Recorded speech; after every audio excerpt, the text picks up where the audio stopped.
പലപ്പോഴും ബയോപ്സി ആൾക്കാർക്ക് പേടിയാണ്, സ്കാൻ ചെയ്യാൻ പേടിയാണ്. ഇതിൻ്റെ ഓരോ ഇതിനും ആൾക്കാർക്ക് ഭയമാണ്. ക്യാൻസർ എന്ന് പറയുന്നത് DNA വരുന്ന മാറ്റങ്ങളാണ്. അപ്പോൾ ചിലപ്പോൾ ഈ DNA ഡാമേജ് നിങ്ങൾക്ക് ജന്മന ഉണ്ടാകും. അതായത് അച്ഛനമ്മമാരുടെ കോശങ്ങളിൽ നിന്ന് നമുക്ക് കിട്ടുന്നതായിരിക്കും. ഇപ്പോൾ കീമോ അങ്ങനെയല്ല. ഇപ്പോൾ കീമോതെറാപ്പി എന്ന് പറയുന്നത് പലത് ഇലയുടെ എക്സ്ട്രാക്റ്റാണ്. സ്റ്റേജ് 1 ചെറുതായിട്ട് എടുത്ത് കളയേണ്ട സാധനം ഒരു കുറച്ച് മാസങ്ങൾ സ്റ്റേജ് 4 എത്തും. അതാണ് ക്യാൻസറിൻ്റെ ഏറ്റവും വലിയ പ്രശ്നം. കാരണം ഇത് നമുക്ക് മറ്റ് അസുഖം പോലെ നമുക്ക് വെച്ച് താമസിപ്പിക്കാൻ പറ്റുന്ന അസുഖമേ അല്ല അത്.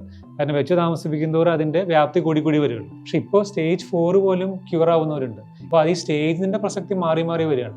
അപ്പോൾ എനിക്കുള്ള സ്റ്റേജിനേക്കാളും കൂടുതൽ ആ മരുന്ന് അവർക്ക് എങ്ങനെ ഓരോ ബോഡി പ്രതികരിക്കുന്നു എന്നുള്ളതാണ് കൂടുതലായിട്ടുള്ള കാര്യം. ഈ സെക്കൻഡ് ഒപ്പീനിയൻ കുറേയൊക്കെ ആൾക്കാർ എനിക്ക് തോന്നുന്നത് അവർക്കൊരു കോൺഫിഡൻസിന് വേണ്ടിയിട്ടാണ്. അപ്പം എനിക്ക് തോന്നുന്നത് ഏറ്റവും പ്രധാനപ്പെട്ട കാര്യം ബ്ലഡ് ക്യാൻസറിൻ്റെ ആ ട്രീറ്റ്മെൻറ്റിൻ്റെ ഒരു തീവ്രതയും പിന്നെ മാറിക്കഴിഞ്ഞാൽ പൂർണ്ണമായിട്ട് മാറും. ഇതിനെ ഈ ക്യാൻസർ വരാതിരിക്കാനുള്ള കുറേ മരുന്നുകളും കാര്യങ്ങളും കഴിച്ചിട്ട് ഒരു ഗുണം കിട്ടാൻ പോകുന്നില്ല. കാരണം അതൊരു സ്വാഭാവികമായി ശരീരത്തിൽ വരുന്നൊരു മാറ്റമാണ്. അതാണ് ചെറുപ്പക്കാരിൽ കൂടുന്നുണ്ട്. പ്രത്യേകിച്ചും ബ്രസ്റ്റ് ക്യാൻസറൊക്കെ മുമ്പൊക്കെ 30 വയസ്സുകളിലൊക്കെ വളരെ അപൂർവമായിരുന്നു. ഇപ്പോൾ നമ്മൾ 30-40 ഇടയ്ക്ക് ഇഷ്ടംപോലെ ആൾക്കാർ നമ്മൾ കാണുന്നില്ല.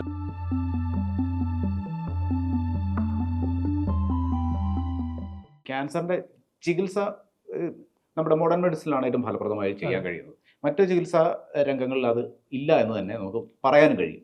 പക്ഷേ ഈ സോഷ്യൽ മീഡിയയിലും ഗൂഗിളിലുമൊക്കെ തപ്പി ഇപ്പോൾ ക്യാൻസർ ലക്ഷണങ്ങൾ കണ്ടെത്തുന്ന ഒരാൾ അങ്ങനെ സോഷ്യൽ മീഡിയ വഴിയൊക്കെ പോയിട്ട് പല അബദ്ധങ്ങളിൽ ചെന്ന് ചാടുന്നത് കാണാനുണ്ട്. അതിങ്ങനെ വർദ്ധിച്ചു വരുന്നതായിട്ടും കാണാനുണ്ട്. അത് എനിക്ക് തോന്നുന്നത് ക്യാൻസറിൻ്റെ പേടി തന്നെയായിരിക്കും ഒരു പക്ഷേ ഈ ആൾക്കാർ വേറെ രീതിയിൽ പോകുന്നതിൻ്റെ കാര്യം.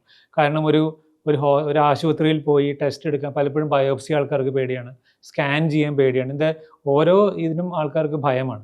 അപ്പോൾ ഈ ഭയമുള്ളവർ ഇത് വരാതെ വേറെ വഴിക്ക് പോകാൻ നോക്കിയാണ്. അപ്പോൾ പ്രശ്നം എന്ന് വെച്ചാൽ ആ വഴി പോയി കഴിയുമ്പോൾ അവിടെ ഇരിക്കുന്ന ആൾക്കാർ പലപ്പോഴും ഒരു ഒഫീഷ്യൽ ആൾക്കാരാവണമെന്നില്ല. ഇപ്പോൾ പല ഈ ആയുഷ് പറയുന്ന ചികിത്സാ രീതികളുണ്ടല്ലോ, അതിലുള്ള നല്ല ഡോക്ടർമാർ കുറേ ഉണ്ട്. കാരണം അവർ തന്നെ പറയും ഇത് ഇവിടെ നിൽക്കില്ല, നിങ്ങൾ പോകുമെന്ന് പറഞ്ഞ ആൾക്കാർ നമുക്കുണ്ട്. അങ്ങനെയുള്ള ഡോക്ടർമാരെ നമ്മൾ കണ്ടിട്ടുണ്ട്. കാരണം അവരൊന്നും സ്വയം ചികിത്സിക്കാൻ പോകാറില്ല. കാരണം ഈ പറഞ്ഞ പോലെ ഇതിനെല്ലാം ഈ പഠനങ്ങളും കാര്യങ്ങളെല്ലാം നടന്നിരിക്കുന്നത് മോഡേൺ മെഡിസിനിലാണ്. മേ ബി ഇതൊരു മോഡേൺ അസുഖമായതുകൊണ്ടായിരിക്കാം. കാരണം നമ്മുടെ ജീവിതശൈലിയിലെ മാറ്റങ്ങളും അല്ലെങ്കിൽ നമ്മുടെ ആയുർവേദം കൂടുന്നതെല്ലാം ഇപ്പോൾ സംഭവിച്ചിരിക്കുന്നതാണല്ലോ. അപ്പോൾ അതുകൊണ്ട് തന്നെ ഇതിനെല്ലാം ശാസ്ത്രീയമായി നടക്കുന്നത് ഇവിടെ തന്നെയാണ്. അപ്പോൾ ഇതുപോലെയുള്ള ഈ ചികിത്സാ രീതിയിലുള്ള ആൾക്കാർ പലപ്പോഴും അവർ കറക്റ്റായിട്ട് വിടും. നിങ്ങൾ അവിടെ പോയി നോക്കൂ, എന്നിട്ട് ഞങ്ങൾ എന്തെങ്കിലും സൈഡായിട്ടുള്ള കാര്യങ്ങൾ ഞങ്ങൾ ചെയ്യാം എന്നാണ് അവർ മിക്കവാറും പറയാറുള്ളൂ. പിന്നെ എല്ലാ സ്ഥലങ്ങളിലും ആൾക്കാരുണ്ടല്ലോ ഇതിനെ ചൂഷണം ചെയ്യാനുള്ള ആൾക്കാർ നമ്മുടെ നാട്ടിലുണ്ട്. അത് നമ്മളും കാണുന്നുണ്ട്. കാരണം ഒരു ചെറിയ തടിപ്പ് വരും, പലപ്പോഴും ക്യാൻസർ തടിപ്പ് ആവണമെന്നില്ല. ഇപ്പോൾ ബ്രസ്റ്റിൽ തടിപ്പ് സ്ത്രീകൾക്ക് വളരെ സാധാരണയായിട്ട് കാണാം. പക്ഷെ പലരും ഭയപ്പെട്ട് ടെസ്റ്റിന് പോകില്ല. അപ്പോൾ ഇവരിങ്ങനെ സ്ഥലത്ത് പോകും. എന്നിട്ട് മേ ബി 1000 രൂപയുടെ മരുന്നുകൾ എല്ലാ മാസവും കഴിച്ചുകൊണ്ടിരിക്കും. അത് സത്യം പറഞ്ഞാൽ ക്യാൻസർ. എന്നിട്ട് അവരത് പറയും ഞങ്ങൾക്ക് ഇങ്ങനെ മുഴയുള്ളവരെ ഞങ്ങളുടെ മരുന്ന് കഴിക്കുന്നു. പലപ്പോഴും ക്യാൻസർ തന്നെ ആവണമെന്നില്ല. ക്യാൻസറില്ലാത്ത എത്ര തടിപ്പുകൾ വരും. അപ്പോൾ അങ്ങനെ ടെസ്റ്റ് ചെയ്ത് ഇപ്പോൾ ഇത്രയും കാലമായല്ലോ സോഷ്യൽ മീഡിയ വന്നിട്ട്, ടെസ്റ്റ് ചെയ്ത് നമ്മൾ പ്രൂവ് ചെയ്ത ഒരു ക്യാൻസർ പൂർണ്ണമായും മാറ്റിയതിൻ്റെ ഒരിത്. അപ്പോൾ ഒരു പേഷ്യൻ്റ് കഴിഞ്ഞ ദിവസം അയാൾ വളരെ നല്ലൊരു സെൻട്രൽ ഗവൺമെൻറ് ഇട്ട ഒരാളാണ്. ഇതുപോലെ ഓൾട്ടർനേറ്റീവ് ആളുടെ അടുത്ത് പോയി. അപ്പോൾ ആളിങ്ങനെ കുറേ സംസാരിച്ചു പറഞ്ഞു, ഞാനിത് ചെയ്യും അത് ചെയ്യും മാറ്റിയിട്ടുണ്ട്. അപ്പോൾ അവർ ചോദിച്ചു, സാർ എനിക്ക് കുറച്ചൊരു എവിഡൻസ് അതിൻ്റെ തരാൻ പറ്റും. അതിനെപ്പറ്റി ആൾക്ക് ഉത്തരമില്ലേ. അതാണ് ഈ പ്രശ്നം. അത് എവിഡൻസ് ആയിട്ട്, അതായത് ഞാനിത് ചെയ്തു, നമ്മൾ അങ്ങനെയുള്ള മോഡേൺ മെഡിസിൻ ചെയ്യുന്നു, ഈ മരുന്ന് കൊടുത്തു, സ്കാനിൽ ഇത് കുറഞ്ഞു, പിന്നെ അത് സംഭവിച്ചു, അങ്ങനെയെല്ലാം നമ്മൾ ഡോക്യുമെൻ്റ് ചെയ്യുന്നുണ്ട്. ഇങ്ങനെ ഡോക്യുമെൻറ്റഡ് ആയിട്ട് തരാൻ പറ്റി കഴിഞ്ഞാൽ പിന്നെ ഇതിലൊരു പ്രശ്നമില്ല. നമ്മൾ അവരെ അംഗീകരിച്ചേ പറ്റും. അപ്പോൾ അതില്ലെങ്കിൽ നമ്മൾ പറഞ്ഞ പോലെ പണ്ട് വെള്ളത്തിന് പെട്രോൾ ഉണ്ടാക്കി അതുപോലെ ആവേണ്ടി വരും. അതിനൊരു ഡോക്യുമെൻറ്റഡ് ആയിട്ടുള്ള സയൻറ്റിഫിക് എവിഡൻസ് ആയിട്ട് വന്നു കഴിഞ്ഞാൽ I think scientific will accept that. അതിനൊരു എക്സാമ്പിൾ ഉണ്ട്. ഇപ്പോൾ ബ്ലഡ് ക്യാൻസറിൽ ഉപയോഗിക്കുന്ന ആർസനിക് എന്ന് പറഞ്ഞൊരു മരുന്നുണ്ട്. അത് 10-30 കൊല്ലം മുമ്പ് ഹിമാലയത്തിൽ എന്തോ കൊടുത്തിരുന്നതാണ്. അതൊരു ഹെവി മെറ്റലാണ്. അപ്പോൾ അത് പോയിസൺ എന്ന് പറഞ്ഞാൽ കുറേ കാലം ശ്വാസം തള്ളിക്കളഞ്ഞിരുന്നു.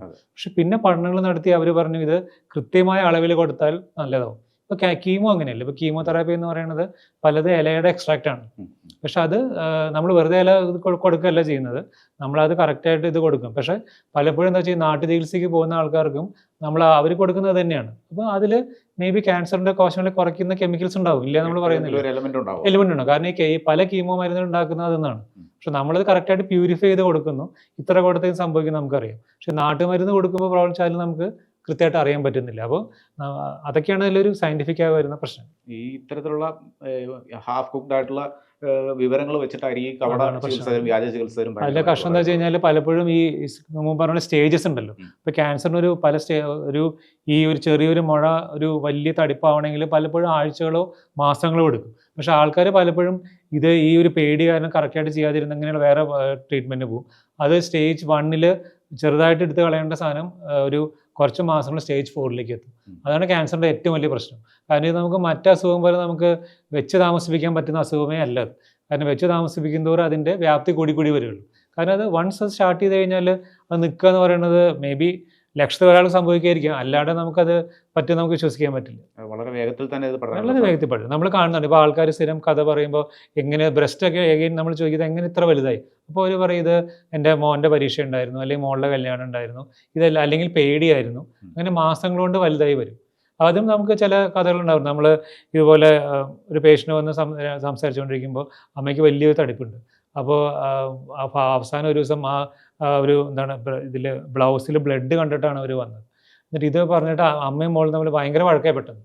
എന്താ അമ്മ ഇത് പറയാത്തതെന്ന്. അവസാനം നമുക്കൊരു സമാധാനം. കാരണം അത് പറഞ്ഞാൽ അവരുടെ ഒരു മേ ബി അപ്പോൾ മോൾക്ക് ഭയങ്കര വിഷമമായി. കാരണം എന്തുകൊണ്ട് ഇത് അമ്മ ഷെയർ ചെയ്തില്ല കാര്യം. ഷെയർ ചെയ്തിരുന്നെങ്കിൽ മേ ബി അത് ഫുള്ളി മാറ്റാൻ പറ്റുമായിരുന്നു. അപ്പം അങ്ങനെ ഒരു ഈ ഒളിച്ചു വെക്കുന്നതുകൊണ്ട് കൂടുതൽ പ്രശ്നങ്ങളിലേക്ക് പോകുന്നതാണ് ക്യാൻസറിന് നമ്മൾ ഇന്ന് കാണുന്ന ഒരു പ്രശ്നം. മറ്റൊന്നാണ് ഈ രോഗവുമായി ബന്ധപ്പെട്ടുള്ള അന്ധവിശ്വാസങ്ങൾ എന്ന് തോന്നുന്നു. ഇപ്പോൾ ഈ ഡോക്ടർ പറഞ്ഞല്ലോ ഈ ബയോപ്സി ചെയ്യുന്നതിലുള്ള പേടി മാത്രമല്ല, അതിലൊരു അന്ധവിശ്വാസമുണ്ട്. അത് കുത്തിയാൽ പടരും എന്നുള്ളത്. അതെ, അതൊന്നും നമ്മൾ എത്രയോ വർഷങ്ങളായിട്ട് ബയോപ്സി ചെയ്യുന്നതാണല്ലോ. നമ്മളാരും അത് പ്രോപ്പറായിട്ട് ചെയ്താൽ പടരില്ല. അതിപ്പോൾ ഇപ്പം എല്ലാ ആശുപത്രികളിലും സ്കാൻ ചെയ്ത് എവിടെയെന്നാണ് ചെയ്യുന്നുള്ളൂ.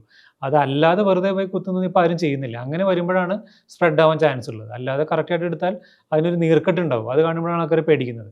അത് വെറും നീർക്കെട്ട് മാത്രമാണ്. അതൊക്കെ ശാസ്ത്രീയമായിട്ട് പ്രൂവ് ചെയ്തതാണല്ലോ. അതങ്ങനെയൊക്കെ വിശ്വസിച്ചാൽ അതിനൊന്നും നമുക്ക് മാറ്റാൻ പറ്റില്ല. കാരണം സയൻറ്റിഫിക്കലി വെരി ക്ലിയർ ആണ് അതെല്ലാം കാര്യങ്ങൾ. കാരണം അത് എടുക്കുന്നു, അത് ബോഡി തന്നെ ഉള്ളതാണ്. സ്പ്രെഡ് നമ്മുടെ ശരീരമാണ് അതിനെ പിടിച്ചു വെച്ചിരിക്കുന്നത്. കുത്തിയതുകൊണ്ട് അതുകൊണ്ട് സ്പ്രെഡ് ആവില്ല. കാരണം ഓൾറെഡി നമ്മുടെ ബോഡിയായിട്ട് കോൺടാക്ട് തന്നെയാണ് ഇരിക്കുന്നത്. ക്യാൻസർ രോഗം സ്ഥിരീകരിച്ചു കഴിയുമ്പോൾ ഏറ്റവും പ്രാഥമികമായിട്ടുണ്ടാകുന്ന പറഞ്ഞാൽ രോഗിയുടെ ഒരു ആത്മവിശ്വാസം നശിച്ചു പോകുന്നു എന്നുള്ളതാണ്. രോഗിയുടെ മാത്രമല്ല, രോഗിയുടെ ബന്ധുക്കൾ, ഏറ്റവും അടുത്ത ബന്ധുക്കളുടെയും അവരുടെ ഒരു ആത്മവിശ്വാസം നശിച്ചു പോകുന്ന ഒരു അവസ്ഥയിലേക്ക് പോകുന്നുണ്ട്. എനിക്ക് തോന്നുന്നു പലരും പറയാറുണ്ട് രോഗിക്കല്ല ചികിത്സ വേണ്ടത് കൂട്ടിരിപ്പുകാരനാണ് എന്ന് പറയുന്ന ഒരു പറച്ചിലൊക്കെ ഉണ്ട്. എൻ്റെ ചോദ്യം അതല്ല. ഇങ്ങനെ ഒരു അസുഖം വരുന്ന ഒരാൾക്ക് നമ്മൾ ചികിത്സ കൊടുക്കുന്നതിനൊപ്പം തന്നെ ഒരു മാനസിക സപ്പോർട്ടും കൂടി കൊടുക്കേണ്ടതില്ല. അങ്ങനെ ഒരു ചികിത്സാ പദ്ധതി നിലവിലുണ്ടോ? അതെ, ഇപ്പോൾ രോഗികളുടെ മെയിൻ ഒരു പ്രശ്നം എന്ന് പറയുന്നത് ഇത് മാറുമോ എന്നുള്ളതാണ്. മാറുന്ന അവസ്ഥയാണെങ്കിൽ നമുക്ക് വളരെ എളുപ്പമാണ്. അവരെ പറഞ്ഞ് മനസ്സിലാക്കി ആ ട്രീറ്റ്മെൻറ്റിലേക്ക് പോയി കഴിഞ്ഞാൽ ഒരു 95% ആൾക്കാർ അക്സെപ്റ്റ് ചെയ്യും. ഇപ്പോൾ പറയണോ, രോഗിയോട് പറയണമെന്ന് കൂടുതൽ ചോദിക്കണം. അപ്പോൾ നമ്മൾ പറഞ്ഞേ പറ്റൂ. കാരണം ഇതൊരു 1-2 ദിവസത്തെ കാര്യമല്ല. ഇന്നത്തെ കാലത്ത് ഒരു ബയോപ്സി സ്കാനിങ് ചെയ്യുമ്പോൾ എല്ലാവർക്കും അറിയുന്നുണ്ട് ഇതെന്തോ ഒരു പ്രശ്നമാണെന്ന് അറിയുന്ന ആൾക്കാരെ തന്നെയാണ് എല്ലാവരും അല്ലേ. അപ്പോൾ അങ്ങനെ വരുമ്പോൾ അവരോട് അതിനെപ്പറ്റി പൂർണ്ണമായിട്ട് പറയുക എന്നുള്ളതാണ് ഫസ്റ്റ് സ്റ്റെപ്പ്. ഇല്ലെങ്കിൽ അവർക്ക് പേടിയാവും. ഇതെന്തോ മാറാത്ത പ്രശ്നമാണ്, എന്താണ് പറയാത്തത് എന്നുള്ളൊരു സംശയം എല്ലാവർക്കും വരാറുണ്ട്. അപ്പോൾ ആ ഒരു സമയത്ത് അതിന് പല സ്റ്റേജ് ഉണ്ടല്ലോ. ആദ്യം എല്ലാവർക്കും ഒരു ഷോക്കൊക്കെ വരും. ആ സമയത്ത് നമ്മളൊരു സപ്പോർട്ട് ചെയ്യണം. സപ്പോർട്ട് ചെയ്ത് ചിലർക്ക് സംസാരിച്ചാൽ ശരിയാവും, ചിലർക്ക് അത് പറ്റുന്ന ചിലപ്പോൾ മരുന്നുകൾ വേണ്ടി വരും. ഇപ്പോൾ മിക്കവാറും എല്ലാ ക്യാൻസർ ചികിത്സാ കേന്ദ്രങ്ങളിലും ഈ സൈക്കോ ഓൺകോളജി അല്ലെങ്കിൽ ഓൺകോ സൈക്കോളജി എന്ന വിഭാഗമുണ്ട്. അത് ഓൺകോളജിയിൽ വരുന്ന സൈക്കോളജിക്കൽ പ്രശ്നങ്ങൾ ഒരു പ്രത്യേക പ്രശ്നങ്ങളാണല്ലോ. കാരണം ഇത് ബോഡിയും വീക്കായിരിക്കും, അപ്പോൾ നാച്ചുറലി മനസ്സും വീക്കാവും. അപ്പോൾ ആ സമയത്ത് അവരൊരു പോസിറ്റീവ് ഇത് കൊടുക്കണം. അപ്പോൾ അവരും ഈ വർഷങ്ങളോളം ക്യാൻസർ ചികിത്സാ കേന്ദ്രത്തിൽ ട്രെയിൻ ചെയ്ത ആൾക്കാർക്ക് ഇത് പറ്റുള്ളൂ. ഇപ്പോൾ വേറെ സാധാരണ സൈക്കോളജിസ്റ്റിന് ഇപ്പോൾ ബുദ്ധിമുട്ടായിരിക്കും. കാരണം ക്യാൻസറിനെ പറ്റി കൂടി അറിഞ്ഞിരിക്കണം. കാരണം മാറുന്ന അസുഖങ്ങളാണെങ്കിൽ അങ്ങനെ ഒരു പോസിറ്റീവായിട്ട് പറയാം. മാറാത്തതാണെങ്കിൽ നമ്മൾ അവരെ പ്രിപ്പയർ ചെയ്യണമല്ലോ. കാരണം നിങ്ങൾ ഇപ്പോൾ ഇത് മാറില്ല, നമ്മൾ ചെയ്യുന്നതെല്ലാം അസുഖം കുറയ്ക്കാനാണ്. അതൊരു ബുദ്ധിമുട്ടുള്ള സിറ്റുവേഷനാണ്. പക്ഷെ അതിനുള്ള ധൈര്യം ആൾക്കാർക്ക് വരണം. കാരണം അല്ലെങ്കിൽ അവർക്ക് ട്രീറ്റ്മെൻറ്റിനോട് മുമ്പോട്ട് പോകാൻ പറ്റില്ല. അപ്പോൾ നമ്മുടെ ഉദ്ദേശിക്കുന്ന ബുദ്ധിമുട്ട് കുറയ്ക്കുന്നതാണ്. അതിനുവേണ്ടി നമുക്ക് പറ്റാവുന്നതെല്ലാം ചെയ്യുക എന്നുള്ള ധൈര്യം അവർക്ക് കൊടുക്കുന്നത് വേണം. അപ്പോൾ അത് ചിലപ്പോൾ കൗൺസിലിംഗ് വഴി അല്ലെങ്കിൽ ചിലപ്പോൾ മരുന്നുകൾ വഴിയെല്ലാം ചെയ്യുന്ന ടീമുകൾ നമുക്കെല്ലാം ഉണ്ട്. അതെല്ലാവരും ഈ ഒരു ടീമിൻ്റെ ഭാഗം തന്നെയാണ്. ഇപ്പം ഇതിനൊരു മരണസാധ്യത ഉണ്ട്, ഇത് ചികിത്സിച്ച് ഭേദമാക്കാൻ പറ്റാത്ത ഒരു അസുഖമാണ് എന്ന് അത് രോഗി അറിഞ്ഞിരിക്കേണ്ടത് തന്നെയല്ലേ? അങ്ങനെ ഒരു ധാർമ്മിക ചോദ്യം. അതും ഒരു ബുദ്ധിമുട്ടുള്ള, കാരണം അത് ഓരോരുത്തരുടെയും ഒരു മെൻറ്റാലിറ്റി ഓരോ പോലെ ആയിരിക്കില്ല. അതൊക്കെ എനിക്ക് വേണമെങ്കിൽ കുറേയൊക്കെ ഒരു ഡോക്ടറിന് നമ്മുടെ വർഷങ്ങൾ കൊണ്ടാണല്ലോ നമ്മളിത് ഓരോരുത്തരെയും കുറേയൊക്കെ നമ്മൾ മനസ്സിലാക്കാൻ ശ്രമിക്കുന്നത്. അപ്പോൾ ചിലർക്കത് മനസ്സിലാക്കാനുള്ള ധൈര്യം ഉണ്ടാവും, ചിലർക്ക് അത്ര എളുപ്പത്തിലായിരിക്കില്ല. ചിലർ പറയും ഡോക്ടർ എനിക്ക് മനസ്സിലായി, എനിക്ക് ക്യാൻസർ മാറില്ല, എനിക്ക് മനസ്സിലായി, പിന്നെ നമുക്ക് പറ്റാവുന്നതെല്ലാം ചെയ്യാം എന്ന് പറയുന്ന രോഗികളുണ്ട്. പക്ഷേ മേ ബി ഒരു 10-20% പേര് അത്രയ്ക്ക് ധൈര്യമുള്ളവരുണ്ടാവുള്ളൂ. ഭൂരിഭാഗം പേർക്കും പേടി തന്നെയായിരിക്കും, സംശയമൊന്നുമില്ല. കാരണം അവരുടെ പേടി അസുഖം ഇനി മുമ്പോട്ട് പോയി അവർക്ക് എന്ത് ബുദ്ധിമുട്ട് വരും എന്നാണ് അവർക്ക് പേടി വരുന്നത്. അപ്പോൾ നമ്മൾക്ക് ഒരു കോൺഫിഡൻസ് കൊടുക്കേണ്ടത് നമ്മുടെ ട്രീറ്റ്മെൻറ്റ് ഉദ്ദേശം ബുദ്ധിമുട്ടുകൾ കുറയ്ക്കുക എന്നുള്ളതാണ്. അപ്പോൾ അവർക്ക് കൊടുക്കുന്ന ട്രീറ്റ്മെൻറ്റ് ഒരുപക്ഷെ കീമോതെറാപ്പി കൊണ്ട് കുറച്ച് സൈഡ് എഫക്ട്സ് ഉണ്ടാകാം, പക്ഷെ അത് നമുക്ക് മാനേജ് ചെയ്യാൻ പറ്റും. പിന്നെ അവർക്ക് പറ്റുന്നില്ല വന്നു കഴിഞ്ഞാൽ നമ്മൾ ആ ട്രീറ്റ്മെൻറ്റായിട്ട് മുമ്പോട്ട് പോവില്ല, അത് നമുക്ക് പറയണം. പിന്നെ ഇതുപോലെ പാലിയേറ്റീവ് കെയർ വിദഗ്ധരെ നമ്മൾ ഇതിൻ്റെ ടീമിൽ ഉൾപ്പെടുത്തണം. കാരണം ഈ പാലിയേറ്റീവ് കെയർ എന്ന് പറഞ്ഞാൽ വളരെയധികം ഒരു നെഗറ്റീവായിട്ടുള്ളൊരു കാര്യമാണ് നമ്മുടെ നാട്ടിലല്ലേ. ക്യാൻസറിനേക്കാളും നെഗറ്റീവാണ് പാലിയേറ്റീവ് കെയർ. പക്ഷേ അത് ശരിയായിട്ടുള്ള ഒരു രീതിയായിട്ട് എനിക്ക് തോന്നുന്നില്ല. കാരണം പാലിയേറ്റീവ് കെയർ എന്ന് പറഞ്ഞാൽ ക്യാൻസർ ചികിത്സയുടെ ഒരു ഭാഗം തന്നെയാണ്. കാരണം ഞങ്ങൾ മരുന്നുകൾ കൊടുക്കുന്നു, മരുന്നുകളുടെ കൂടെ ചിലപ്പോൾ പാലിയേറ്റീവ് വേണ്ടി വരും. ഇപ്പം നമ്മളൊക്കെ പറ്റുന്നത്രയും ആദ്യമേ അവരെ ഇൻവോൾവ് ചെയ്യിക്കാറുണ്ട് ടീമിൻ്റെ ഭാഗമായിട്ട്. അപ്പോൾ രോഗിയുടെ വേദനയ്ക്കുള്ള മരുന്ന് കറക്റ്റായിട്ട് അവർക്ക് കൊടുക്കാൻ പറ്റും. വേദന, ശ്വാസം മുട്ട്, അങ്ങനെ പല പ്രശ്നങ്ങൾ. ഇതിനെല്ലാം പാലിയേറ്റീവ് കെയർ ഡോക്ടർമാർ വന്നാൽ നമുക്ക് എളുപ്പമാണ് അതിൻ്റെ കാര്യം. പിന്നെ ഒരു ഘട്ടത്തിൽ ഈ മരുന്നുകൾ ഫലിക്കാതെ ആയി കഴിഞ്ഞാൽ നമ്മൾ അവർക്ക് കൈമാറണം. കാരണം സർജറി അത് പറ്റുന്നില്ല, ഈ മരുന്നുകൾ പിന്നെ ചിലപ്പോൾ അതിൻ്റെ കൂടെ ഇതെല്ലാം ഒരുമിച്ച് പോകേണ്ട കാര്യങ്ങളാണ്. ഇതൊന്നും നമുക്ക് മാറ്റി നിർത്താൻ പറ്റില്ല. ഇതും ക്യാൻസർ ചികിത്സയിൽ പാലിയേറ്റീവ് കെയറും കൂടി ഒരുമിച്ച് വന്നു കഴിഞ്ഞാൽ അത് ഫിസിക്കൽ പ്രശ്നങ്ങൾക്ക് മാത്രമല്ല മെൻ്റൽ പ്രശ്നങ്ങൾക്ക് വന്നു കഴിഞ്ഞാൽ നാച്ചുറലി അവരെ ഹെൽപ്പ് ചെയ്യും. ഈ ചികിത്സിച്ച് ഭേദമാക്കിയ ക്യാൻസറുകൾ പിന്നീട് കുറച്ച് വർഷങ്ങൾക്ക് ശേഷം തിരിച്ചു വരുന്നതായിട്ടും കാണപ്പെടുന്നുണ്ടല്ലോ. അത് എങ്ങനെ തടയാനാകും? അപ്പോൾ അതിന് കാരണം ഈ കോശങ്ങൾ നമ്മുടെ ശരീരത്തിൽ കടക്കും. അപ്പോൾ അത് അവിടെ കടന്നിട്ട് ചിലപ്പോൾ കീമോൻ്റെ ഒക്കെ ഉദ്ദേശം അതിന് കുറേയും കൂടിയും കുറയ്ക്കുക എന്നുള്ളതാണ്, സ്റ്റെറിലൈസ് ചെയ്യുക എന്നുള്ളതാണ്. പക്ഷേ അത് പലപ്പോഴും പറ്റില്ല. അപ്പോൾ അതുകൊണ്ടാണ് തിരിച്ചു വരുന്നത്. ഇപ്പോൾ ഫസ്റ്റ് സ്റ്റേജ് ആണെങ്കിലും ഒരു 10%, സെക്കൻഡ് ആണെങ്കിൽ 20 to 30%, തേർഡൊക്കെ ആകുമ്പോൾ ഓൾമോസ്റ്റ് 50% പേർക്ക് ഈ ക്യാൻസർ വീണ്ടും വരുന്ന കാണാറുണ്ട്. അപ്പോൾ അത് ഒഴിവാക്കാനാണ് കീമോതെറാപ്പി, ചില കേസിൽ നമ്മൾ ഗുളികകൾ കൊടുക്കും, അതെല്ലാം ചെയ്യുന്നത്. ഇപ്പോൾ ചില നവീന രീതിയിലുള്ള സർക്കുലേറ്റിംഗ് ട്യൂമർ DNA അങ്ങനെയൊക്കെയുള്ള ചില ടെസ്റ്റുകൾ വരുന്നുണ്ട്. അപ്പോൾ ഈ ഒരു മുഴയായിട്ട് മാറുന്നതിന് മുമ്പ് തന്നെ ചെറിയ ചെറിയ കോശങ്ങളെ കണ്ടുപിടിച്ചതിന് മരുന്ന് കൊടുക്കുക എന്നുള്ള സർക്കുലേറ്റിംഗ് ട്യൂമറാണ് ഉദ്ദേശിക്കുന്നത്. അപ്പോൾ അതെല്ലാം ശാസ്ത്രത്തിൻ്റെ എനിക്ക് തോന്നുന്നു അടുത്ത ഒരു 30 കൊല്ലം, കാരണം കഴിഞ്ഞ ഒരു 10-30 കൊല്ലം ഇതിൻ്റെ പ്രശ്നം കണ്ടുപിടിക്കുക അല്ലെങ്കിൽ കുറയ്ക്കുക എന്നുള്ളതായിരുന്നു. ഇനിയുള്ള പ്രശ്നം ഈ പറഞ്ഞ പോലെ തിരിച്ചു വരുന്ന ആൾക്കാരെ എന്ത് ചെയ്യാൻ പറ്റും, അതിന് പഠനങ്ങൾ നടക്കുന്നുണ്ട്. അത് പൂർണ്ണമായി ഞാൻ പറയില്ല, പക്ഷെ അതിനുള്ള കുറേയധികം ട്രയൽസും കാര്യങ്ങളും ഇപ്പോഴും നടന്നുകൊണ്ടിരിക്കുന്നുണ്ട്. മരണങ്ങൾ നമ്മൾ സ്ഥിരമായി കണ്ടുകൊണ്ടിരിക്കുന്നതാണ്. അതുപോലെ കുറേ അധികം ആളുകൾ രക്ഷപ്പെട്ടു വരുന്നതും കാണുന്നുണ്ട്. ഈ ക്യാൻസർ ബാധിതരിൽ എത്ര ശതമാനം പേര് രക്ഷപ്പെടുന്നുണ്ട്, എത്ര ശതമാനം പേര് മരണത്തിന് കീഴടങ്ങുന്നുണ്ട്? അത് അങ്ങനെ പറയാൻ ബുദ്ധിമുട്ടാണ്. കാരണം ഓരോ അസുഖത്തിൻ്റെയും രീതികൾ വ്യത്യസ്തമായിരിക്കും. അപ്പോൾ പിന്നെ ഓരോരുത്തർ പ്രതികരിക്കുന്ന ബുദ്ധിമുട്ടായിരിക്കും. വൈഡ്ലി പറയുകയാണെങ്കിൽ സ്റ്റേജ് 1 ആണെങ്കിൽ ഒരു 90% മുകളിൽ നമ്മൾ പറയും, 2 ആണെങ്കിൽ ഒരു 70% മുകളിൽ, 3 ആണെങ്കിൽ ഒരു 50% മുകളിൽ, അതാണ് ഉദ്ദേശിക്കുന്നത്. പക്ഷെ ഇപ്പോൾ സ്റ്റേജ് 4 പോലും ക്യൂർ ആവുന്നവരുണ്ട്. ഇമ്മ്യൂണോതെറാപ്പി കൊടുത്തു കഴിഞ്ഞാൽ ലങ് ക്യാൻസറിലൊക്കെ 20% ആൾക്കാർ സ്റ്റേജ് 4 പോലും പൂർണ്ണമായും മാറിയ ആൾക്കാർ നമ്മൾ തന്നെ കണ്ടു തുടങ്ങിയിട്ടുണ്ട്. അപ്പോൾ അത് ഈ സ്റ്റേജിൻ്റെ പ്രസക്തി മാറി വരികയാണ്. അപ്പോൾ എനിക്കാണ് സ്റ്റേജിനേക്കാളും കൂടുതൽ ആ മരുന്ന് അവർക്ക് എങ്ങനെ ഓരോ ബോഡി പ്രതികരിക്കുന്നു എന്നുള്ളതാണ് കൂടുതലായിട്ടുള്ള കാര്യം. അതുകൊണ്ടാണ് നമ്മൾ സ്റ്റേജിനെ പറ്റി കൂടുതൽ ആൾക്കാരോട് ഇപ്പോൾ പേടിക്കണമെന്ന് പറഞ്ഞത്. കാരണം സ്റ്റേജിങ് എന്ന് പറയുന്നത് മേ ബി മുമ്പ് എന്ത് ട്രീറ്റ്മെൻറ്റ് വേണമെന്നുള്ളതിനെ പറ്റിയിട്ടായിരുന്നു. ഒരു രോഗി അത് എങ്ങനെ പ്രതികരിക്കുന്നുള്ളതിന് ഭാഗമായിട്ട് നമ്മൾ സ്റ്റേജ് തുടങ്ങിയിട്ട് വലിയ അർത്ഥമില്ല. അതാണ്. മരുന്നുകൾ കൂടുതലായി വരുന്നുണ്ട്, ഇതിൻ്റെ ചികിത്സ ഫലപ്രദമായി നടക്കുന്നുമുണ്ട്. എങ്കിലും ഇത് പൂർണ്ണമായി ഇല്ലാതാക്കാനുള്ള ഒരു മരുന്ന്, ഫലപ്രദമായി ഉള്ള ഒരു മരുന്ന് കണ്ടെത്താനുള്ള ഒരു സാധ്യതകൾ കുറവായിരിക്കുമല്ലോ. കാരണം ഇതൊരു വളരെ കോംപ്ലിക്കേറ്റഡ് ആയിട്ടുള്ള അസുഖമാണ്. നമ്മുടെ തന്നെ DNA അപ്പോൾ നമ്മുടെ പ്രായം കൊണ്ട് നമ്മുടെ ശരീരത്തിൽ ഒരു ചേഞ്ചസ് ആണ് ഇതെല്ലാം. അപ്പോൾ അതുകൊണ്ട് തന്നെ നമ്മളൊരു ഏജിങ് നമുക്കൊന്നും ചെയ്യാൻ പറ്റുന്നില്ല. പ്രായമാകുമ്പോൾ ഓരോ അവയവത്തിന് പ്രശ്നം വരുന്ന പോലെ തന്നെയാണ് ക്യാൻസറും. കാരണം ഈ DNA ഡാമേജ് പ്രായമാകുമ്പോൾ വരുന്നു. അപ്പോൾ അതിന് നമുക്ക് വേണമെങ്കിൽ മേ ബി പ്രായമാവുന്നത് മാറ്റാനുള്ളൊരു അതും ശാസ്ത്രം ശ്രമിക്കുന്നുണ്ട്. മേ ബി അങ്ങനെ എന്തെങ്കിലും വന്നു കഴിഞ്ഞാൽ നാച്ചുറലി ക്യാൻസറിന് ഒരു ക്യൂർ വരിയിരിക്കും. അപ്പോൾ ഏജിങ് മാറ്റുക എന്നുള്ളതാണ് ഇതിൻ്റെ ഫസ്റ്റായിട്ട് വരുന്നത്. അല്ലാതെ ഈ ക്യാൻസർ വരാതിരിക്കാനുള്ള കുറേ മരുന്നുകളും കാര്യങ്ങളും കഴിച്ചിട്ട് ഒരു ഗുണം കിട്ടാൻ പോകുന്നില്ല. കാരണം അതൊരു സ്വാഭാവികമായി ശരീരത്തിൽ വരുന്നൊരു മാറ്റമാണ്. അതാണ് 70-80 വയസ്സായ ആൾക്കാർക്ക് നോക്കിക്കഴിഞ്ഞാൽ ഒരു 30% പേർക്ക് ചിലപ്പോൾ പ്രോസ്റ്റേറ്റിൽ തടിപ്പ് വരുന്നതാണ് പറയുന്നത്. ക്യാൻസർ ഉണ്ടാവും ബയോപ്സി ചെയ്താൽ. പക്ഷെ ഒന്നും ചെയ്യേണ്ട കാര്യമില്ല, അതങ്ങനെ ഉണ്ടാവുന്നു എന്ന് മാത്രം. അപ്പോൾ ആ ഒരു ഏജിങ്ങിനെ റിവേഴ്സ് ചെയ്യാനോ അല്ലെങ്കിൽ സ്റ്റോപ്പ് ചെയ്യാനോ അതാണല്ലോ ശാസ്ത്രം അതിലേക്കാണല്ലോ പോകുന്നത്. പോയി കഴിഞ്ഞാൽ മേ ബി ഇപ്പോൾ ചെറുപ്പക്കാരിൽ കൂടുതലായിട്ട് ക്യാൻസർ കണ്ടുവരുന്നതായി ശ്രദ്ധയിൽപ്പെട്ടിട്ടുണ്ടോ? അത് ചെറുപ്പക്കാരിൽ കൂടുന്നുണ്ട്. പ്രത്യേകിച്ചും ബ്രസ്റ്റ് ക്യാൻസറൊക്കെ മുമ്പൊക്കെ 30 വയസ്സുകളിലൊക്കെ വളരെ അപൂർവമായിരുന്നു. ഇപ്പോൾ നമ്മൾ 30-40 ഇടയ്ക്ക് ഇഷ്ടംപോലെ ആൾക്കാർ നമ്മൾ കാണുന്നുണ്ട്. അത് അപൂർവമല്ലാതെ മാറിയിട്ടുണ്ട്. അത് ചില ക്യാൻസേഴ്സ് ആണ്. അത് മേ ബി ഈ ജീവിതശൈലിയിലെ മാറ്റങ്ങൾ, ഞാൻ മുമ്പ് പറഞ്ഞ ഒരു ആക്സിഡൻ്റ് ആണല്ലോ അത്.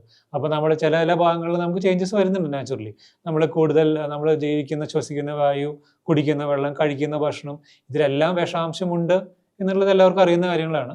അപ്പോൾ അതുപോലെ ലൈഫ് സ്റ്റൈലിൽ വന്ന മാറ്റങ്ങൾ വന്നിട്ടുണ്ട്. അപ്പോൾ അതുകൊണ്ടൊക്കെ തന്നെ നമ്മൾ റിസ്ക് കൂടിയിട്ടുണ്ട്, ഇല്ല എന്ന് പറയാൻ പറ്റുന്നില്ല. പക്ഷെ അതൊരു വളരെ അഭൂതപൂർവ്വമായ അല്ലെങ്കിൽ ഒരു പേടിക്കേണ്ട രീതിയിലേക്ക് പോയിട്ടില്ല എന്ന് പറയും ഇപ്പോഴത്തെ രീതി. ക്യാൻസർ നേരത്തെ ഉണ്ടായിരുന്നു, ഇപ്പോഴും അതേ തോതിൽ തന്നെ ഉണ്ട്, കൂടുതൽ കണ്ടെത്തപ്പെടുന്നുണ്ട്. പക്ഷേ ഈ പല ചേഞ്ചസ് കൊണ്ട് മേ ബി നമ്പേഴ്സ് പതുക്കെ മുകളിലേക്ക് തന്നെയാണ്, സംശയമൊന്നുമില്ല. ഭാവിയിലും അങ്ങനെ ആവാനാണ് ചാൻസ്. ഇപ്പോൾ ഡോക്ടർമാരും ഭീഷണി നേരിടുന്ന ഒരു ഘട്ടത്തിലേക്ക് കൂടി എത്തിയിരിക്കുകയാണ്. അതായത് ബ്ലഡ് മണി ആവശ്യപ്പെട്ടുകൊണ്ട് ഇപ്പോൾ ഭീഷണി കത്തൊക്കെ വന്നിട്ടുണ്ട് ഡോക്ടർ VP ഗംഗാധരന്. അതിൽ എനിക്ക് തോന്നുന്നത് ആ ഒരു പ്രശ്നം അവർ പറയുന്നത് ചികിത്സാ പിഴവ് കൊണ്ട് ഒരു രോഗി മരിച്ചു എന്നുള്ളതാണ്. ചിലപ്പോൾ അതൊരു അന്തിമഘട്ടത്തിലുള്ള ഒരു രോഗി ആയിരിക്കും. അപ്പോൾ ഇതിലൊരു പ്രശ്നമുള്ളത്, ഇങ്ങനെയുള്ള ഒരു രോഗി മരിക്കാനുള്ള സാധ്യതയുണ്ട് എന്നുള്ളത് നമ്മൾ ഡോക്ടർമാരത് ബന്ധുക്കളെങ്കിലും പറഞ്ഞ് മനസ്സിലാക്കേണ്ടതുണ്ട് എന്നുള്ളതല്ലേ? അത്തരം ഒരു കമ്മ്യൂണിക്കേഷൻ കൃത്യമായി നടക്കേണ്ടതല്ലേ? അതെ, അതെ. എനിക്ക് തോന്നുന്നത് സംസാരിക്കുന്നതാണ് ഏറ്റവും പ്രധാനപ്പെട്ട കാര്യം ഇതില്. അപ്പോൾ ഒരു പ്രശ്നങ്ങൾ എടുക്കുമ്പോൾ പ്രത്യേകിച്ച് മാറാത്ത അസുഖങ്ങളാണ് ശരിക്കും നമുക്ക് ഏറ്റവും ബുദ്ധിമുട്ട്. കാരണം ആ ഒരു ഫാമിലിനെ മുഴുവനായിട്ട് ആ കുടുംബത്തെ ബാധിക്കുന്ന ഒരു പ്രശ്നമാണ്. ഇപ്പോൾ മാറുന്നതാണെങ്കിൽ എല്ലാം ഹാപ്പി. കാരണം നമ്മൾ ട്രീറ്റ്മെൻറ്റ് ബുദ്ധിമുട്ടുകൾ നമ്മൾ മാനേജ് ചെയ്താൽ മതി. പക്ഷേ ഞാൻ ആദ്യം പറഞ്ഞ പോലെ ഒരു 30-40% വരുന്നത് സ്റ്റേജ് 4 മാറാത്ത അസുഖങ്ങളാണ്. അപ്പോൾ അങ്ങനെ വരുമ്പോൾ നമ്മൾ എന്തൊക്കെ പറയണം, അവരത് എങ്ങനെ എടുക്കണം, ഇതെല്ലാം വളരെ വളരെ ബുദ്ധിമുട്ടുള്ള കാര്യങ്ങളാണ്. കാരണം ആരൊക്കെയായാലും ഇപ്പോൾ നമ്മളും കാണുന്നതാണ്. ഇപ്പോൾ ഒരു രോഗിയെ ഞാൻ ചികിത്സിച്ചു. അസുഖം കുറച്ച് കഴിയുമ്പോൾ കൂടി കഴിഞ്ഞാൽ നാച്ചുറലി അവർക്ക് നമ്മളോടൊരു ഒരു ദേഷ്യം തോന്നും അല്ലേ? അതൊരു സ്വാഭാവികമായ മാനുഷികാവസ്ഥയാണ്. അപ്പോൾ നമ്മൾ ആദ്യമേ പറ്റുന്നത് അവരോട് പറയും.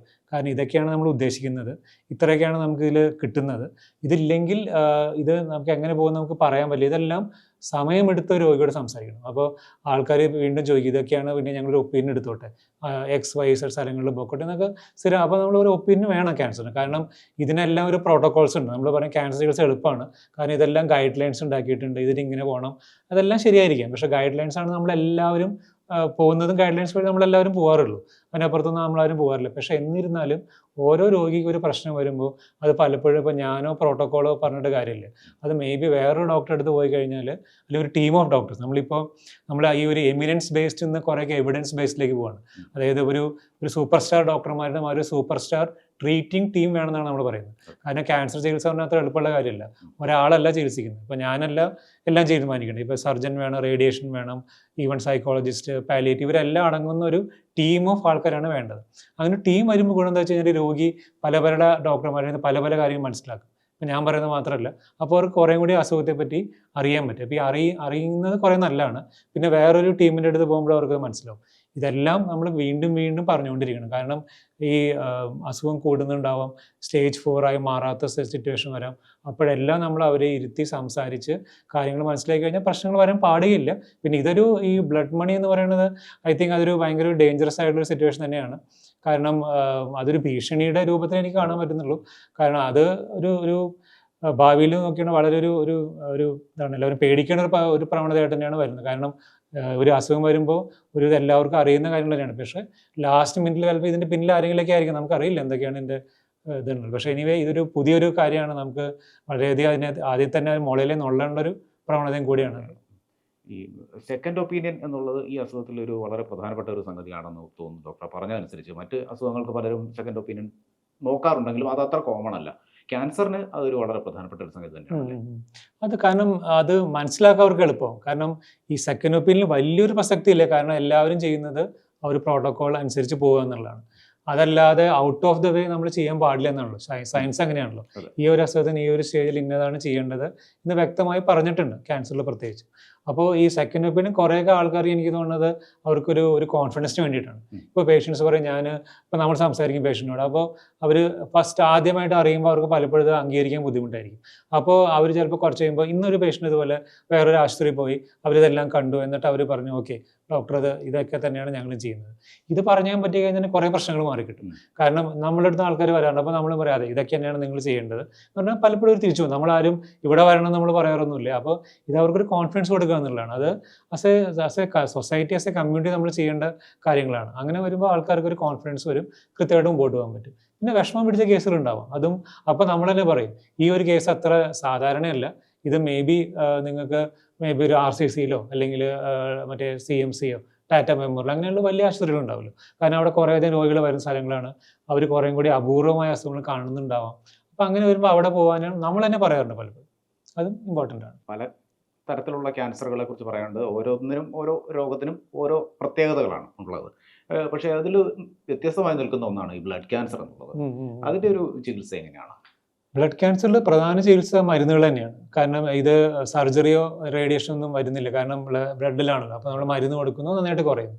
പിന്നെ അതെന്താ വെച്ച് കഴിഞ്ഞാൽ അതിൽ പ്രത്യേകത, അതിന് ഈ bone marrow transplantation, CAR-T cell therapy, അങ്ങനെ നവീനമായ ചികിത്സകൾ വരുന്നുണ്ട്. കാരണം ഇത് കുട്ടികൾക്കാണ് കുറേ കാണാറ്. അപ്പോൾ കുട്ടികൾ വരുമ്പോൾ നമ്മൾ അവരെ സേവ് ചെയ്യാൻ പറ്റി കഴിഞ്ഞാൽ വളരെ വലിയൊരു കാര്യമാണല്ലോ. അപ്പോൾ അതാണ് ബ്ലഡ് ക്യാൻസറിൻ്റെ ഏറ്റവും പ്രധാനപ്പെട്ട കാര്യം. കാരണം അതിന് വളരെ ഇൻറ്റൻസീവ് ആയിട്ടുള്ള ട്രീറ്റ്മെൻ്റ് ആയിരിക്കും. 5-6 മാസം പലപ്പോഴും അഡ്മിറ്റ് ചെയ്യേണ്ടി വരും. മറ്റേ ഇൻഫെക്ഷൻസ് വരാം, ബ്ലഡ് കൊടുക്കേണ്ടി വരാം. ഇങ്ങനെയൊക്കെ വന്നാലും കുറേ പേര് പൂർണ്ണമായിട്ട് മാറും. ഇപ്പോൾ കുട്ടികളാണെങ്കിൽ 60-70% വരെയുള്ള അതിൽ മാറും. തിരിച്ചു വന്നാലും ട്രാൻസ്പ്ലാന്റേഷൻ വഴി മാറ്റാൻ പറ്റും. അപ്പം എനിക്ക് തോന്നുന്നു ഏറ്റവും പ്രധാനപ്പെട്ട കാര്യം ബ്ലഡ് ക്യാൻസറിൻ്റെ ആ ട്രീറ്റ്മെൻറ്റിൻ്റെ ഒരു തീവ്രതയും പിന്നെ മാറിക്കഴിഞ്ഞാൽ പൂർണ്ണമായിട്ട് മാറുന്നു. അത് രണ്ടാണ് ഇതിൻ്റെ ഒരു പ്രധാനപ്പെട്ട ഘടകങ്ങൾ. പക്ഷേ കൂടുതൽ കാലത്തെ ചികിത്സ വേണ്ടി വരുന്നുണ്ട്. അതെ. എത്ര കാലത്തേക്കൊക്കെ വേണ്ടി അത് വരാറുണ്ട്? ഓരോ ക്യാൻസർ ഓരോ പോലെ ആയിരിക്കും. 2 വർഷം വരെ ചികിത്സ വേണ്ടി വരുന്ന ക്യാൻസേഴ്സ് ഉണ്ട്, ചിലത് 6 മാസം കൊണ്ട് മാറുന്നുണ്ട്. ഈ ക്യാൻസറിന്റെ കാരണങ്ങളായിട്ട് പലപ്പോഴും പറയാറുള്ള ലൈഫ് സ്റ്റൈല്, അതുപോലെ തന്നെ ഈ ദുശീലങ്ങൾ, അതൊക്കെ നമ്മൾ പറയാറുണ്ട്. പാരമ്പര്യം ഒരു ഘടകമാണ്. അതായത് ക്യാൻസർ എന്ന് പറയുന്നത് DNA വരുന്ന മാറ്റങ്ങളാണല്ലോ. അപ്പോൾ ചിലപ്പോൾ ഈ DNA ഡാമേജ് നിങ്ങൾക്ക് ജന്മന ഉണ്ടാകാം. അതായത് അച്ഛനമ്മമാരുടെ കോശങ്ങളിൽ നിന്ന് നമുക്ക് കിട്ടുന്നതായിരിക്കും. അങ്ങനെ വരുന്നതിനാണ് നമ്മൾ പാരമ്പര്യമായി വരുന്ന ക്യാൻസർ എന്ന് പറയുന്നത്. അത് വളരെ കുറവാണ്. മേ ബി ആകെ നോക്കിയാൽ 5% താഴെ മാത്രമേ അങ്ങനെ വരുന്നുള്ളൂ. അതും ഇപ്പോൾ ബ്രസ്റ്റ് ക്യാൻസർ, അണ്ഡാശയ ഓവേറിയൻ ക്യാൻസർ, അതുപോലെ എൻഡോമെട്രി, യൂട്രൈൻ അങ്ങനെ ചില ക്യാൻസേഴ്സിന് മാത്രമാണ് നമ്മളങ്ങനെ പറയാറുള്ളൂ. അതും ഒരാൾക്ക് വന്നുകൊണ്ട് മക്കൾക്ക് വരണമെന്ന് യാതൊരു നിർബന്ധമില്ല. ഒരേ കുടുംബത്തിൽ പലർക്ക് വരുന്നു, ചെറുപ്രായത്തിൽ വരുന്നു. ചില പ്രത്യേകതരം ക്യാൻസർ, അതായത് ട്രിപ്പിൾ നെഗറ്റീവ് ബ്രസ്റ്റ് ക്യാൻസർ, അങ്ങനെയുള്ള ക്യാൻസേഴ്സ് വരുന്നു. അവർക്ക് മാത്രമാണ് നമ്മളിങ്ങനെ പാരമ്പര്യമായിട്ട് പോകുന്നതാണ് നമ്മൾ നോക്കുന്നത്. അപ്പോൾ അങ്ങനെയാണെങ്കിൽ നമുക്ക് ചില ടെസ്റ്റുകളുണ്ട്. ഇപ്പോൾ ഈ ചില ജീനൊക്കെ അറിയാനായിട്ട്, ആഞ്ചലിന ജോളി ഒരു ബ്രാക്ക ജീനൊക്കെ വളരെ ഫേമസ് ആയിരുന്നു ഒരിടയ്ക്ക്. അപ്പോൾ അങ്ങനെയുള്ളൊരു ജീനിൻ്റെ ചേഞ്ചസ് വരുന്ന പറയാനായിട്ട് ടെസ്റ്റുകൾ ഇപ്പോൾ എല്ലാ ആശുപത്രികളിലും ലഭ്യമാണ്. അപ്പോൾ അങ്ങനെയുള്ള ഇങ്ങനെയൊക്കെ നമുക്ക് സംശയം തോന്നുകയാണെങ്കിൽ ആ ടെസ്റ്റ് നമുക്ക് ചെയ്യാൻ പറ്റും. ആ ടെസ്റ്റ് പോസിറ്റീവ് ആണെങ്കിൽ അവർക്ക് കുറേ കൂടിയും ഫോളോ അപ്പ് അല്ലെങ്കിൽ ഫാമിലി കൗൺസിലിങ് കാര്യങ്ങളൊക്കെ നമ്മൾ കൂടുതൽ ചെയ്യണം. അപ്പോൾ ഇതിൻ്റെ പ്രധാനപ്പെട്ട കാര്യം എന്ന് വെച്ചാൽ പലപ്പോഴും ആൾക്കാർ പറയാൻ മടിക്കും, ഇത് എൻ്റെ മക്കളുടെ ഭാവിയെ ബാധിക്കൂ എന്ന് വിചാരിച്ചിട്ട്. അതിൽ യാതൊരു അർത്ഥമില്ല. കാരണം അങ്ങനെ പോകുന്നത് വളരെ അപൂർവമായിട്ട് മാത്രമേ നമ്മൾ കാണാറുള്ളൂ. അപ്പോൾ സംശയങ്ങളുണ്ടെങ്കിൽ നമ്മളിത് മാറ്റി വയ്ക്കാൻ ഒരു കാരണമായിട്ട് ഒരിക്കലും അത് എടുക്കരുത്. ഏത് ഘട്ടത്തിലാണെങ്കിലും ചികിത്സ സ്വീകരിക്കുക എന്നുള്ളതാണ്. അതാണ്. അപ്പോൾ നമ്മളിങ്ങനെ ഇതൊരു കാരണമായിട്ട് മാറ്റി വയ്ക്കുന്നത് നമ്മൾ കണ്ടിട്ടുണ്ട്. അതുകൊണ്ടാണ് പറയുന്നത് അത് അവരെ ബാധിക്കുമെന്ന് വെച്ചാൽ നമ്മൾ മാറ്റി വയ്ക്കാൻ പാടില്ല. ക്യാൻസറിന്റെ ഏത് ഘട്ടത്തിലാണെങ്കിലും നമ്മൾ ചികിത്സ സ്വീകരിക്കുക എന്നുള്ളതാണ് ഏറ്റവും പ്രധാനം. കാരണം അത് ഏർലി സ്റ്റേജിലാണെങ്കിൽ ഇത് മാറ്റാൻ പറ്റും, ലേറ്റ് സ്റ്റേജിലാണെങ്കിൽ നമ്മുടെ ബുദ്ധിമുട്ടുകൾ കുറയ്ക്കാൻ പറ്റും. ക്യാൻസർ ചികിത്സയുടെ ഏറ്റവും പ്രധാനപ്പെട്ട ഒരു പ്രശ്നം എന്ന് പറയുന്നത് ഇതിന്റെ ഈ അമിതമായിട്ടുള്ളൊരു ചികിത്സാ ചെലവാണ്. അതിനെപ്പറ്റിയുള്ള പേടിയും ഉണ്ട്. അത് ഈ ചികിത്സയിൽ നിന്ന് പലരെയും പിൻവലിക്കാറുമുണ്ട്. അതിനെ ഏത് തരത്തിലാണ് ഡോക്ടർ കാണുന്നത്? അപ്പോൾ ചികിത്സാ ചെലവ് നോക്കിയാണെങ്കിൽ നമുക്കിപ്പോൾ മാറുന്ന അസുഖങ്ങളുണ്ട്, ക്യൂറബിൾ ആയിട്ടുള്ളത്. അതെനിക്ക് തോന്നുന്നു നമുക്കിപ്പോൾ സർക്കാരിൽ തന്നെ അതിനുള്ള എല്ലാ ട്രീറ്റ്മെൻറ്റും നമുക്ക് കിട്ടുന്നുണ്ട്. സർക്കാർ ആശുപത്രി പോയാൽ മതി. പിന്നെ പ്രൈവറ്റിൽ വരുമ്പോൾ നാച്ചുറലി കോസ്റ്റ് ഇത് കൂടുമായിരിക്കാം. പക്ഷേ എന്നിരുന്നാലും നമുക്ക് ക്യൂറബിൾ ആയിട്ടുള്ള ക്യാൻസേഴ്സ് ആണ് ഇപ്പോൾ ഇൻഷുറൻസ് ഒക്കെ ഉണ്ടെങ്കിൽ നമുക്കത് പൂർണ്ണമായിട്ടും കോസ്റ്റിന് കുറച്ച് നമുക്ക് ചെയ്യാൻ പറ്റും. പിന്നെ വരുന്നത് ഈ അഡ്വാൻസ്, ഈ ഇമ്മ്യൂണോതെറാപ്പി, ഈ പാലിയേറ്റീവ് ആയിട്ടുള്ള ചില മരുന്നുകൾ വരും. അതിന് ലക്ഷങ്ങളിൽ കോസ്റ്റ് വരും. കാരണം അതൊക്കെ നമുക്ക് കോസ്റ്റ് കൂടി. നമ്മൾ ആദ്യം പറഞ്ഞ പോലെ ഈ നമ്മൾ വെസ്റ്റിൽ നിന്ന് ഉള്ള മരുന്നുകളാണ് നമ്മൾ യൂസ് ചെയ്യുന്നത്. ഇന്ത്യയിൽ പല മരുന്നും ഉണ്ടാകുന്നില്ല. അപ്പോൾ അതുകൊണ്ടാണ് മരുന്നുകളുടെ വില ലക്ഷങ്ങളിൽ വരുന്നത്. അത് മേ ബി ഒരു ചെറിയ ശതമാനം ക്യാൻസേഴ്സിനാണ് അതൊക്കെ വരുന്നുള്ളൂ. അപ്പോൾ അത് നമ്മൾ എല്ലാവർക്കും യൂസ് ചെയ്യണമെന്ന് നമ്മൾ പറയാറില്ല. നമ്മൾ ആൾക്കാരോട് പറയും ഇതൊരു ബുദ്ധിമുട്ടുള്ളൊരു ഡിസ്കഷനാണ്. കാരണം പേഷ്യൻ്റ് പലപ്പോഴും അത് വരാറില്ല. ആരാണ് മക്കളോ അല്ലെങ്കിൽ ഇമ്മീഡിയറ്റ് റിലേറ്റീവ്സിനോട് സംസാരിക്കും. ഇപ്പോൾ ഈ ഒരു മരുന്ന് കൊടുക്കാം, ഇതിന് ഇത്രയും ചിലവ് വരും, ഇതുകൊണ്ട് നമുക്ക് സയൻറ്റിഫിക്കലി പറയുന്നത് ഇത്രയും ഒരു ബെനിഫിറ്റ് ആണ്. അത് ചിലപ്പോൾ കുറച്ച് മാസങ്ങളായിരിക്കാം, നമുക്ക് എക്സ്ട്രാ കിട്ടും, അത് വേണം. ആ ഒരു ഡിസ്കഷൻ എനിക്ക് തോന്നുന്ന ഒരു ഡോക്ടർ എന്ന നിലയ്ക്ക് നമുക്ക് ബുദ്ധിമുട്ടുള്ള കാര്യമാണ്. നമ്മളൊന്നും പഠിച്ചിട്ടുള്ള കാര്യങ്ങളായിരുന്നു. പക്ഷേ ഐ തിങ്ക് അത് നമ്മൾ ചെയ്യേണ്ട ഒരു കാര്യമാണ്. കാരണം ഈ കോസ്റ്റിനെ പറ്റി കൂടിയും വേറെ ആർക്കും ഇതിനെപ്പറ്റി പറയാൻ പറ്റില്ല. ഒരു ഡോക്ടർക്ക് മാത്രമേ പറയാൻ പറ്റുള്ളൂ. ആസ് എ ഡോക്ടർ ഞങ്ങൾ പലർക്കും ബുദ്ധിമുട്ട് തോന്നുന്നൊരു പ്രശ്നമാണത്. പക്ഷെ ആ ഒരു ഡിസ്കഷൻ നമ്മൾ പലപ്പോഴും ചെയ്തേ പറ്റൂ. കാരണം ആൾക്കാർക്ക് ഇപ്പോൾ പുറത്താണെങ്കിൽ ചിലപ്പോൾ ഗവൺമെൻറ് അല്ലെങ്കിൽ ഇൻഷുറൻസ് അത് മുഴുവൻ നോക്കിയായിരിക്കും. നമ്മുടെ നാട്ടിൽ അങ്ങനെയല്ല. അപ്പോൾ ഒരിക്കലും മാറാത്ത ഒരു അസുഖത്തിന് നമ്മൾ ലക്ഷങ്ങൾ ചെലവഴിച്ച് ഫാമിലി കടത്തിലാവുന്ന നമുക്ക് ഒരിക്കലും അംഗീകരിക്കാൻ പറ്റുന്ന കാര്യമില്ല. അപ്പോൾ അത് ഒഴിവാക്കാൻ ഞങ്ങളെ പോലെയുള്ള പല ഡോക്ടർമാരും ചെയ്യേണ്ടി വരുന്ന ഒരു കാര്യമാണ് ഈ കോസ്റ്റിനെ പറ്റി ഡിസ്കഷൻ. അത് നമ്മൾ ചെയ്തിട്ട് അവരോട് പറഞ്ഞു കഴിയുമ്പോൾ മിക്കവാറും പേർക്ക് അത് മനസ്സിലാവുന്നതാണ് ഞാൻ മനസ്സിലാക്കിയത്. കാരണം അവർ അങ്ങനെ തീരുമാനം എടുക്കുന്നതാണ് ഏറ്റവും നല്ല കാര്യം.